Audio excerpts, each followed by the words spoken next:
সেদিন ছিল শনিবার। সকালে বারান্দায় দাঁড়িয়ে পরিষ্কার আকাশের দিকে তাকিয়েছিলাম। সকালের আকাশের সৌন্দর্য অন্য সময় থেকে একেবারেই আলাদা। এমন সময় মায়ের ডাক শুনতে পেলাম। সকালের নাস্তার জন্য ডাকছেন। নাস্তা শেষ করে স্কুলে যাওয়ার জন্য তৈরি হতে আমি আমার রুমে প্রবেশ করলাম। এমন সময় আমার মোবাইলটি বেজে উঠল। দেখি আমার টিউশন স্যার ফোন দিয়েছে। তিনি জানালেন যে আগামীকালের পড়াটা তিনি আজকে বিকালে পড়িয়ে দেবেন, অর্থাৎ আজকে বিকালে আমাকে একসাথে 2 দিনের টিউশন করা লাগবে। মাকে এ ব্যাপারে জানিয়ে দিলাম, যাতে করে বিকালে আসতে দেরি হলে তিনি যেন আমার ব্যাপারে চিন্তা না করেন। এদিকে আমার বান্ধবীটি আমাদের বাসায় চলে এসেছে। আমরা প্রতিদিন একসাথে স্কুলে যাই। ওই দিনও আমরা একসাথে আমার সাইকেলে করে স্কুলে গেলাম। স্কুলে সেদিন 7 পিরিয়ড ছিল। ছুটি হতে হতে বিকাল 5টা হয়ে গেল। তারপর আমি আর আমার বান্ধবী পূজা একসাথে টিউশনের জন্য রওনা দিলাম। আকাশে তখন ছোট ছোট মেঘ ভেসে বেড়াচ্ছে, তবে সে মেঘ দেখে মনে হয় না বৃষ্টি নামবে। টিউশন যখন শেষ হলো তখন ঘড়িতে সময় 6:30। স্যার আরও কিছু সময় পড়াতেন, কিন্তু মেঘের অবস্থা একেবারেই ভালো না। বাহিরে এসে দেখি আকাশ পুরো ঘন কালো মেঘে ছেয়ে গেছে। আমি আর পূজা তখন দ্রুত বাসার উদ্দেশ্যে রওনা দিলাম। আমি বেশ দ্রুত সাইকেল চালাতে লাগলাম। কিছু দূর যেতেই সাইকেলের চেন পড়ে গেল। উফ, কি যে অবস্থা! চারিদিক শুধু কালো আর কালো। এদিকে পূজা অনেক চেষ্টা করছে সাইকেলের চেন তোলার, কিন্তু কোনোভাবেই সম্ভব হচ্ছিল না।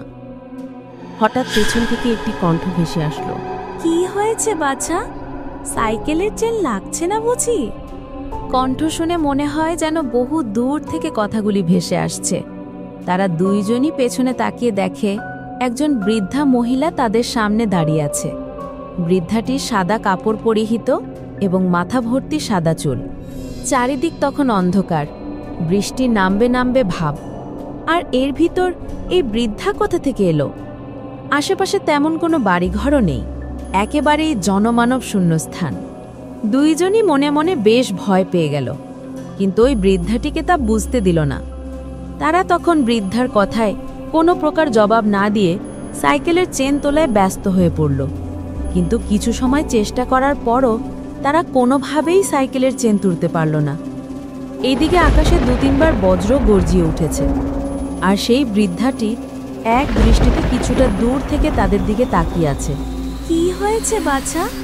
সাইকেলের চেন লাগছে না বুঝি? এদিকে আমি এবং আমার বান্ধবী যত দ্রুত সম্ভব হেঁটে চলেছি।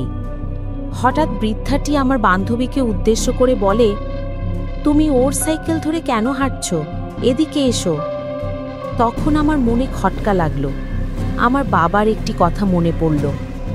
তিনি বলেছিলেন যে ভূত প্রেত কখনো লোহার আশেপাশে আসতে পারে না, কারণ তারা লোহাকে ভয় পায়। তখন আমি আমার বান্ধবীকে ইশারার মাধ্যমে জানিয়ে দিই যে সে যেন কোনোভাবেই এই সাইকেল ছেড়ে না যায়।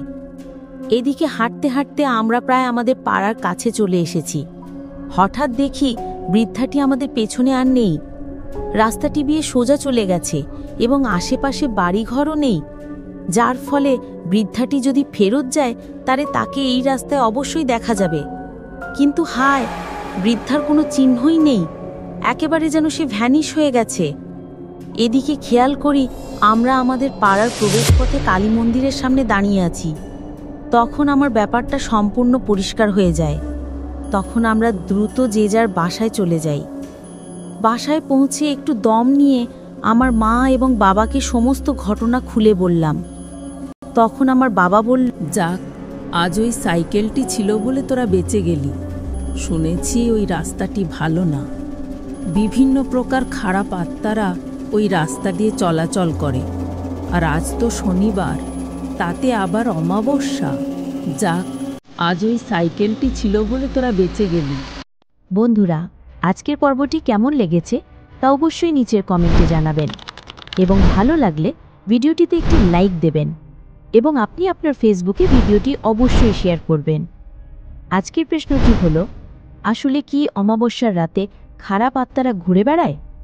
আপনি কি কখনো এসবের সম্মুখীন হয়েছেন? কমেন্টে আপনার মতামত অবশ্যই জানাবেন। প্রতি সপ্তাহে নতুন নতুন সব সত্য ও কাল্পনিক ভূতের গল্প শুনতে এখনই সাবস্ক্রাইব করুন হুপু চুপু ইউটিউব চ্যানেলটি এবং পাশের বেল বাটনটি প্রেস করে অল বাটনে প্রেস করুন।